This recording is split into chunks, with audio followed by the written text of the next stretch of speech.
Circumcision is a cosmetic surgery that has been around for thousands of years and involves the removal of the foreskin. It's most commonly found in Judaism and Islam, where it is done for religious reasons, and in the USA, where it's done for cultural reasons. In both of these cases, it is done within days of the child being born, at a time where they can't even talk, let alone consent to the surgery. Therefore, I propose that infant circumcision is a violation of the bodily autonomy of the newborn child, and that ritual male infant circumcision, which is circumcision for religious reasons, should be made illegal. There are many misconceptions around the supposed medical benefits that circumcision provides. These benefits include a lower risk of UTIs, a lower risk of STDs, protection against penile cancer, and prevention of balanitis and phimosis. While these benefits do seem good at first, they do not hold up under any scrutiny. For example, for penile cancer, it is estimated that you would have to perform 300,000 circumcisions to prevent one case of penile cancer a year. Furthermore, 1/3 of penile cancers are caused by HPV, so the widespread use of the HPV vaccine would be a much more ethical way to prevent penile cancer. The rates of penile cancer in Denmark, Finland, Norway and Japan, where less than 1.5% of men are circumcised, are lower than in the USA, where the majority of men are, which raises doubts of the effectiveness of widespread circumcision at preventing penile cancer, as if circumcision did reduce the risk of penile cancer, you would expect the USA to have less cases of penile cancer. Furthermore, the rates of penile cancer are falling in many Western countries, despite no increase in circumcision rates, which means that other factors, such as the introduction of articulated hot and cold water to housing, such as in Denmark, may be the cause for the decline in penile cancer rates. Regardless, the chances of developing penile cancer are extremely low, with as few as 9 cases each year per 1 million men. This ultimately means that by circumcising a child to prevent penile cancer, you are performing a surgery on an unconsented newborn child to potentially prevent an illness that they only have a 0.0009% chance of developing. Clearly, the rewards do not outweigh the harm of performing surgery on an unconsenting child, so circumcision in this case is not an ethical choice. As for UTIs, the risk of a normal, healthy boy developing a UTI is just 1%, and the number of circumcisions that would be required to prevent one UTI is between 111 and 140, and the number of circumcisions that would be required to prevent one hospitalization due to a UTI is 195. And unlike penile cancer, there are a multitude of very easy ways to prevent UTIs, which include drinking lots of fluids, urinating often, cleaning under the foreskin, and, while this may not be applicable to newborn children, urinating after sex. So circumcision as a widespread means to prevent UTIs will be unethical due to the fact newborn children cannot consent, and there are plenty of other methods that don't involve cutting off parts of a newborn child's genitals. Balanitis and phimosis can be prevented through good personal hygiene, and both can be treated through the use of antibiotics, creams and ointments. Personal hygiene and its benefits can easily be taught during sex education in schools, and, like I've said before, it doesn't require surgery to be performed on a child who literally cannot consent. Now we get on to the big claim that circumcision can prevent STDs, particularly AIDS and HIV. This belief mainly comes from 3 trials done in Africa, in Kenya, South Africa and Uganda, which claimed that circumcision led to a 50 to 60% decrease in HIV transmission rates. However, these trials were prone to many biases, such as the researchers not determining the source of the HIV infections and assuming that all came from heterosexual sex, when it's entirely possible that there could have been other sources, such as drug use, and that some of the men who contracted HIV said that they got it when they weren't having sex or when they had been using condoms. This report says, and I'll quote, "Conservatively, for the 3 trials, 89 of the 205 infections, which is 43.1%, were sexually transmitted. Without knowing which infections were sexually transmitted, it is impossible to test the hypothesis or whether circumcision reduces the rates of sexually transmitted HIV. This means that potentially the majority of infections came from sources other than sex, such as drug use, which would have nothing to do with whether the man was circumcised or not." Another report says that, during the South Africa trial, 23 of the 69 cases of HIV were in men who reported no sexual activity or 100% condom use. And in the Uganda trial, where 16 of the 67 infections were men who had used condoms or had no sex. There were also many other types of biases, such as duration bias, as the trials were not long enough to determine if the effects were plateau, and expectation bias, as some of the investigators had already supported mass circumcision, and therefore were more likely to get results that concluded circumcision reduces the chance of HIV infection. The tests may have also been ended early, as these conclusions had been found, but the data may have changed significantly if the trials went on for much longer. There was also lead time bias, as the circumcised men were told not to have unprotected sex for 4 to 8 weeks after the surgery, which meant that they were at no risk of sexually transmitted HIV for a large portion of the trials, which would obviously skew the results, whereas the uncircumcised men were at risk for an extra 4 to 8 weeks. As said in this quote, it is like having a 10-mile race in which one group is given a 20-minute head start, and then being surprised when the group with the head start finishes the race first. There's also a lot of participation loss, which would have affected the results, as the number of participants who dropped out was much greater than the number who became infected. Out of the 5,497 uncircumcised men and 5,411 circumcised men, 64 circumcised men and 141 uncircumcised men had contracted HIV, but 703 total men had dropped out with their HIV status unknown, roughly the same number from each group, which may have caused the results to vary greatly if they had not dropped out. The results from previous studies of the link between HIV infection and circumcision also conflict with these trials. Survey data from several African countries suggests that HIV infection rates are actually lower for uncircumcised men. A 2005 survey in Rwanda shows an infection rate of 3.8% in circumcised men, but only 2.7% in uncircumcised men. And a 2004 survey in Malawi shows a 13% infection rate in circumcised men, but only 9.5% in uncircumcised men. These directly contradict the 3 trials done in South Africa, Kenya and Uganda. Furthermore, the supposed 50% reduction in transmission rates is only a relative reduction.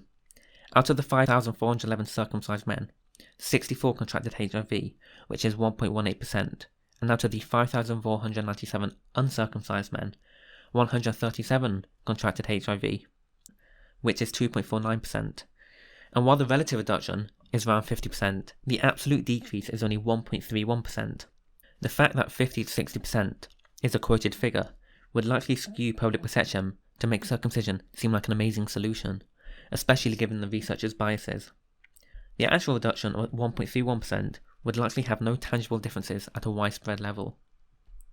Alongside the uncertain and misleading statistics, there are also many practical issues with widespread circumcision in Africa.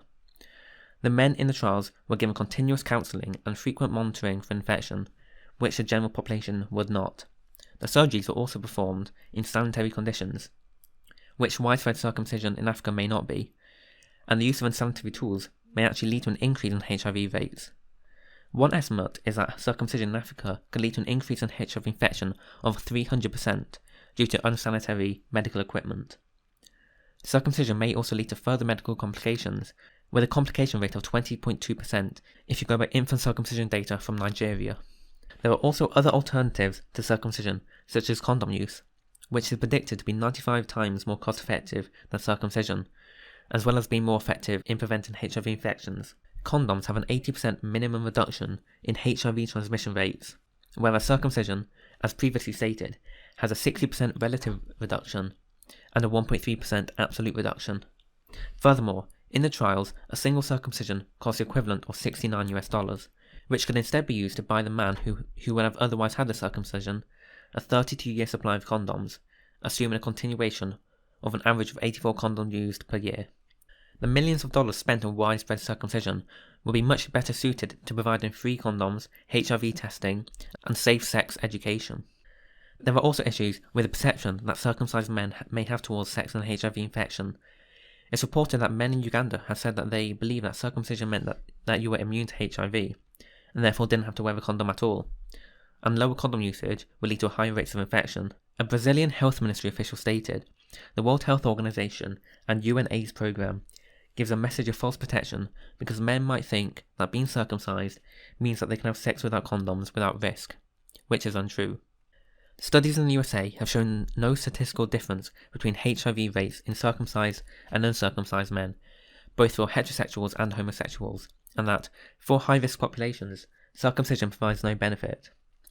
It is also believed that specific cells in the foreskin that were once believed to help the contraction of HIV actually reduce the chance of HIV infection, as the cells transport the virus to locations where it is destroyed by the body. Opposing the supposed benefits of circumcision are the numerous risks associated with it.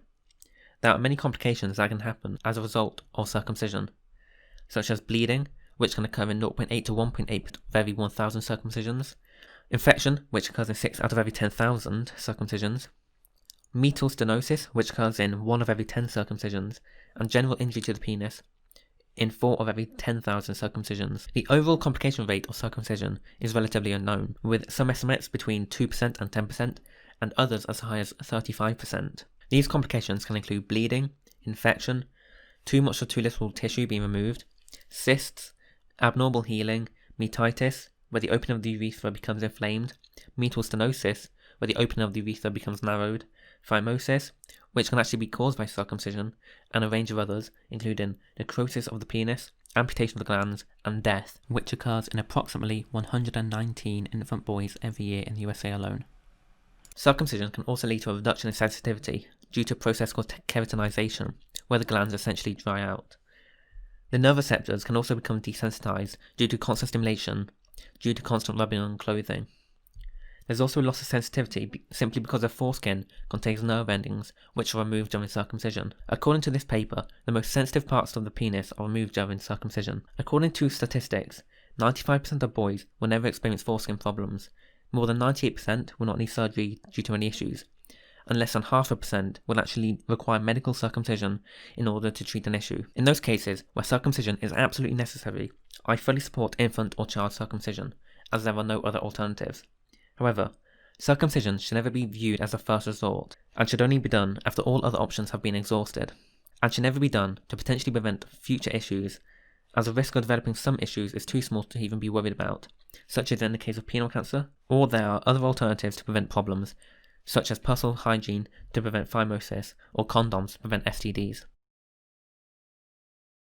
Many religious people, particularly Jews and Muslims, oppose a ban on circumcision due to it being an integral part of their religion. Many believe that a ban would be an infringement on their religious rights and their capacity for religious expression. This is true, but the right to bodily autonomy that everyone should have, including newborn children, is far more important than the parents' religious right to perform permanent cosmetic surgeries on their children in the name of religion. In Judaism, boys are circumcised at 8 days old, where they are clearly too young to consent to any cosmetic surgeries, and therefore circumcision is an infringement on their bodily autonomy and should be made illegal. Ritual circumcision, which is circumcision for religious reasons, is a cosmetic surgery despite having religious intent. There are no religious outcomes to circumcision, but there are clear cosmetic differences. If it's illegal to give your child a crucifix tattoo, then why is it legal to cut off part of your child's genitals? Both would have religious significance behind them, and both are cosmetic procedures.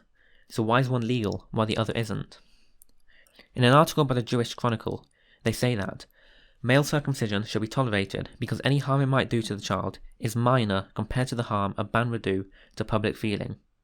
But this is a terrible argument. As I've said, the harm it can do to the child can be quite severe, even leading to death, and the feelings and beliefs of religious groups is not more important than a person's bodily autonomy, which is evident due to the fact that in many places abortion is legal, despite the fact religious groups actively oppose abortion. Later in the article it says, tradition is important, but it does not hold up on its own. Other Old Testament practices such as stoning, capital punishment, and slavery are now widely accepted as morally wrong. So why isn't circumcision not seen in the same way? Whenever a ban of circumcision is brought up, people are often accused of anti-Semitism, which is seen in this article titled, Anti-Semitism Disguised as Progressive Politics. It says, anti-Semitic policies can even be found in places where Jews are virtually non-existent. Iceland is a case in point. It has a population of 335,000 and a Jewish community of only 250, yet a progressive parliamentarian there has taken it upon herself to try to ban Jewish ritual circumcision, not on anti-Semitic grounds, of course, but for humanitarian reasons. It says this as if it's so difficult to believe that people actually care about the right to bodily autonomy of a newborn child, and immediately jump to calling anyone who opposes circumcision anti-Semitic. A similar thing happened when Denmark tried to ban circumcision. In an article by the Times of Israel, it says, to many Danish Jews, the arguments about child welfare hide the real motivation behind the ban, xenophobia. In addition to children's welfare activists, many use the situation to show that they are against Jews, Muslims, and they can express anti-Semitism and xenophobia without admitting to it, which is complete nonsense. While this may be the case for some people, plenty of others actually care about the autonomy of newborn children, and want genital mutilation to be made illegal simply because it's an infringement on the rights of children. But don't worry, they have anecdotal evidence. The article also talks about how many Danish Jews felt that they didn't belong in the country and that they weren't welcome, and they would have to leave the country. And it's fine if they want to leave if they feel as though their way of life is incompatible with the rest of the country, but they make it sound like they're being persecuted for being Jewish or Muslim, and not that the people campaigning for this genuinely care about the rights of children. Although other articles, such as this article by The Guardian, will make you think otherwise. The article is titled, "A ban on male circumcision will be anti-Semitic, how could it not be?" which ends with the sentences, "Is this an attempt to achieve with paper what other methods cannot? The removal of Jews from Europe?"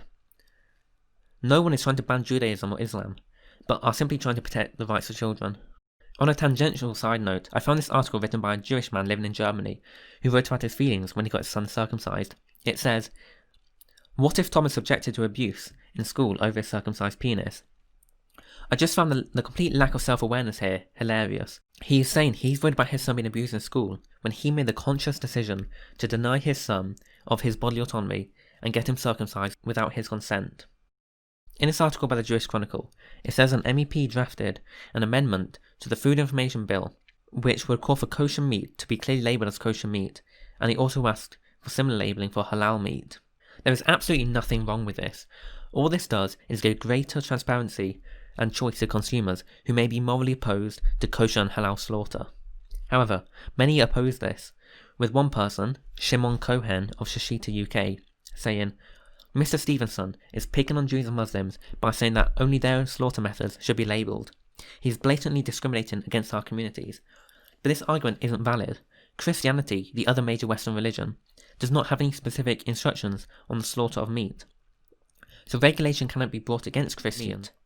You can't complain that your highly specific system of animal slaughter is being criticised when other religions aren't, when those other religions don't have these specific systems or methods of slaughter. There simply isn't a comparison to be made here with other religions and beliefs." Shimon Cohen also said, "It's the 21st century equivalent of the Yellow Star, but on our food." This is a genuinely awful comparison to make, as he's comparing the persecution and suffering of Jews under Nazi rule to a small change on the labelling of a pack of meat. The MEP wasn't even calling for a ban on kosher and halal meat, and this is the outrage he got, so imagine the outrage that would come from any attempts to ban circumcision. There is a stupid quote from the Canadian Jewish News which says, "But there is no such thing as children's rights. People having rights presupposes their capacity to exercise them." There is a similar quote in this Business Insider article which says that proponents also argue that circumcision fundamentally violated the rights of the child, who should be able to choose for themselves whether or not they want to be circumcised. This argument too is flawed. Children are dependent for many years of their lives, during which time thousands of decisions get made for them. For much of their lives, parents decide what and when their children eat, how they dress, where they go, and much more. But you cannot compare a parent deciding what food their child gets to a cosmetic surgery. The clothes a child wears bears no comparison to cutting off part of their genitals for no valid reason. A parent may be able to decide where their child goes, but cannot give them cosmetic surgeries like tattoos, so why should they be able to get them circumcised? Parents should not have free reign over the bodily autonomy of their children. So I believe that ritual circumcision, which is circumcision for religious reasons, should only be legal for consenting adults. There are arguments from Judaism that try to counter this idea, which basically say that if you have Jewish parents, you would likely grow up to be a Jew, in which case you will want to be circumcised. And since it's easier and less painful to perform a circumcision on a newborn child than an adult, then infant circumcision is somehow more ethical. But this argument is basically saying that circumcision is so painful and so undesirable that no adult would actually consent to it, so it's better to perform it on a child. I don't think I really need to explain how fundamentally flawed that line of logic is. If an adult wouldn't consent to it, then why would you force your newborn son to go through with the surgery? Many Jews see circumcision as a fundamental part of their religion, and any attempt to ban it or restrict it is a ban on Judaism. But maybe if a key cornerstone of your religion is genital mutilation, maybe your religion is just a little outdated, and maybe the parts of that religion that don't align with 21st century morals should be reevaluated. A ban on circumcision wouldn't even be anti-Semitic or Islamophobic anyway. Currently in the UK, anyone, religious or not, can get their child circumcised. Therefore, a ban on circumcision would affect everyone, not just Jews and Muslims. Now, a ban would disproportionately affect Jews and Muslims, but that is only because Jews and Muslims are the ones disproportionately cutting off parts of their children's genitals. Since a ban wouldn't specifically target Jews and Muslims, calling it anti-Semitic, Islamophobic, or xenophobic It's simply a bad faith argument designed to poison the well, similar to comparisons to Nazi Germany. There are also many hypocrisies in the law when comparing the legality of circumcision to the legality of female genital mutilation.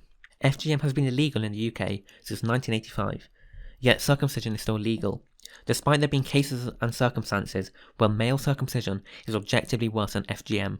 In this Business Insider article, it says, FGM is painful for years beyond the day it takes place. Male circumcision is not, which is blatantly untrue. This article by the BBC talks about cases of long-term physical and emotional damage that circumcision can cause someone, which, at worst, can lead to suicide. This is alongside the many other complications that can arise from circumcision. In this Guardian article it says, also, FGM has many forms, the mildest of which involves the removal of the HUD of the clitoris, which is also a complete lie. According to the NHS, there are 4 types of FGM, with what is often referred to as type 4, and which is the mildest form of FGM, involving, and I quote, other harmful procedures to the female genitals, including pricking, piercing, cutting, scraping, or burning the area. So as you can see, the Guardian article was clearly wrong, but it is likely due to a common misconception people have about FGM. The same Guardian article also says that the risks involving FGM are hemorrhaging, cysts, infection, and chronic pain, all of which can be associated with male circumcision. So surely, if these complications can be used to justify making FGM illegal, then circumcision should also be made illegal. There was a court case in the UK several years ago, in which a 6-year-old girl may or may not have been pricked or burned by an object the size of a knitting needle, which is counted as type 4 FGM. The result of this pricking was a 2mm lesion, which had fully healed when the girl was examined. But compare this case to the average circumcision, which is worse in every measurable metric. In this court case, the incision was smaller than in a circumcision. The amount of tissue removed was less than in the average circumcision, and therefore the amount of nerve endings removed was less than in the average circumcision. In fact, these metrics can be applied to type 4 FGM in general. As no tissue is removed during type 4, the incision length when compared to a circumcision will be smaller, and less nerve endings will be removed. Therefore, perhaps with the exception of very severe burns to the female genitals, circumcision is objectively worse than type 4 FGM, yet type 4 FGM is illegal when circumcision is still legal. It makes no sense for circumcision to remain legal when less severe and less intrusive forms of genital mutilation have been illegal for decades. This is also applied to type 1 FGM, which commonly involves the removal of the HUD of the clitoris, and since the HUD of the clitoris and the foreskin are embryologically homologous, this means that circumcision and type 1 FGM are equally as bad as each other, so therefore circumcision should be made illegal if laws are to be consistent. One of the most minor forms of FGM is the ritual nick, where the HUD of the clitoris is pricked to release a single drop of blood. This is a class of FGM and is illegal in the UK, which it should be. However, there is no argument that can be made that supports the idea that the ritual nick is worse than male circumcision. I don't think I need to really explain how circumcision is significantly more intrusive than the ritual nick. Male circumcision is clearly much worse, yet it is still legal. There is no excuse for this, other than blatant sexism, and religious communities being held to different standards. Now, this isn't to say that FGM isn't a serious issue, because it is. FGM is much often worse than circumcision, such as in cases of type 2 and type 3 FGM, but blindly claiming that FGM is always worse than circumcision does nothing more than stifle conversation about the criminalisation of circumcision. Instead of having arguments about which is worse, people should agree that all forms of genital mutilation, whether that be male, female, or intersex, are barbaric and unethical, and should be made illegal.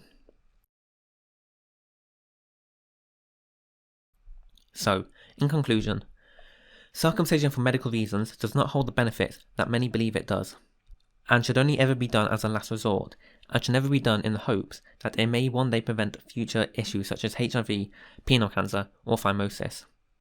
Furthermore, male ritual infant circumcision violates the bodily autonomy of the child, as they are far too young to consent. And since bodily autonomy is far more important than the religious rights of the parents, it should be made illegal, and ritual circumcision should only be available for consenting adults.